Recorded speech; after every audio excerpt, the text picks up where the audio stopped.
Welcome to GESARA for Dummies. It is April 25, 2025. Let's look at today's news from Professor William Liebenberg, prepared by Martin Stein. Please like, share and subscribe. Join our Telegram group in the comments below. Thank you. Let's go. The GESARA law. The IMF has more bad news for South Africa. South Africa goes from bad to worse. The IMF noted that, even with the tariff shock, the world is likely to avoid a global recession.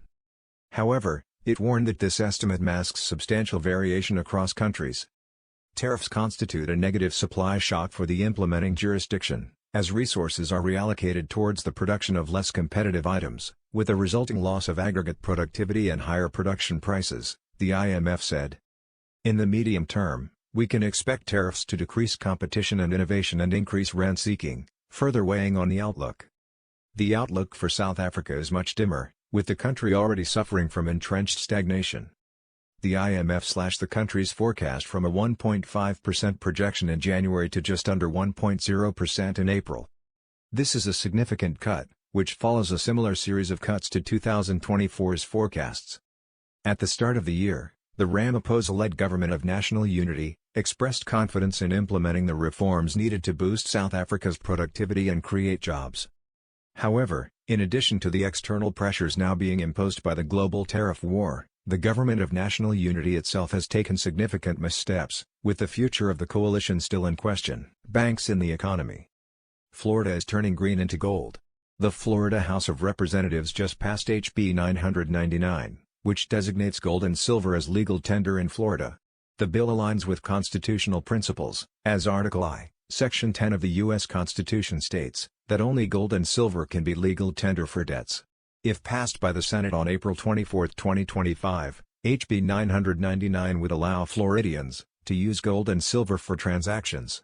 This bill aims to reduce reliance on the federal currency and protect against economic instability. Why is it significant? This bill could set a major precedent for other states, challenging the dominance of the U.S. dollar, and promoting alternative currencies rooted in constitutional law. I can't wait for us to visit Fort Knox. I have a feeling it will jumpstart the direction we're heading in.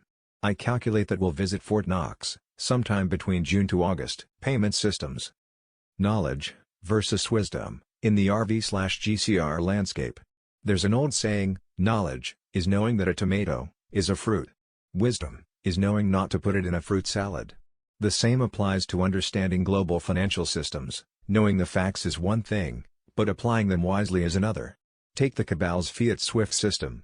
For example, many believe it's a payment system, but in reality, it's just a messaging network that allows banks to communicate about transactions. It doesn't move money. Yet, some still claim SWIFT controls global payments, missing the bigger picture. Here's an example to clarify. If a friend wanted to borrow money from me, we would first agree on the amount, and how I would send it. He'd tell me where to send the money, and I'd tell him where I'm sending it from, so we're both clear on how the transfer would happen. But, I would still have to log into my bank and execute the transfer. SWIFT does the part where my friend and I exchange details about the transfer, but it does not move the money itself. The actual transfer is a completely separate activity. Founded in 1973, SWIFT was never designed for modern finance. Over time, patchwork fixes created a slow, expensive system full of intermediaries, where cross-border payments can take days and cost up to 6.3% in fees. But, here's where wisdom comes in, understanding why this outdated system persists and what could replace it. The ISO 20022 messaging protocol upgrade is a key part of modernizing financial fund transfer systems. It standardizes communication across global financial institutions, making messaging more structured, data-rich, and efficient. This upgrade will improve transparency, reduce errors, and speed up transaction settlement, but it still doesn't move the money itself. Beyond that, blockchain-based solutions like stablecoins have the potential to eliminate friction entirely, making cross-border transactions as seamless as sending an email. My purpose here on Telegram is to inform, educate, and clarify RV/GCR information, separating fact from fiction, and illuminating the distinction between knowledge and wisdom. Because, knowing the facts isn't enough, it's about seeing what they really mean for the future. So, here are a few wisdom pointers. 1.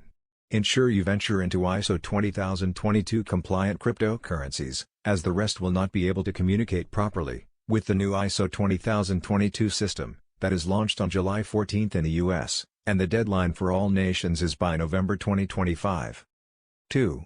A network of new blockchain cross-border payments systems is about to be launched by various countries, systems such as Ripple, Stellar, BRICS, and a vast number of others, all waiting for Trump to sign the cryptocurrencies regulations into law. Meaning, choose a system that will be ISO 20022 compliant, and Trump regulations friendly. 3. SWIFT will start to die as from July 14, but by November 2025 it will happen rapidly. Take note of that, and get your business and personal matters in line with these unfolding eventualities. 4. Educate yourself on blockchain and cryptocurrencies. Sign up for courses, and equip yourself with knowledge and wisdom. The world that is coming is changing at an alarming rate. You are either on board, or remain behind at the station. Currency wars. Say goodbye to the dollar. In these 11 countries in 2025, it will no longer be valid, and you will not be able to use it after that date. The dollar is losing strength. It's not a theory, nor is it a rumor. 11 countries have officially announced that they will stop using the US currency in their transactions starting in 2025. The goal is clear: to strengthen their own economies, reduce the influence of the US, and start operating with their own currencies. The countries that have made this decision belong to the Commonwealth of Independent States: Armenia, Azerbaijan, Belarus, Kazakhstan, Kyrgyzstan, Moldova, Russia, Tajikistan, Turkmenistan, Uzbekistan, Ukraine.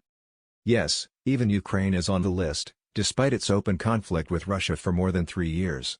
Even if it seems strange that Ukraine and Russia could agree on this, here geoeconomic logic prevails. They no longer want to depend on Washington to move their money. They now, for the first time, have the tools to do so: digital currencies, bilateral agreements, alternative payment platforms, and the idea of leaving the dollar behind starts to sound less risky and much more necessary.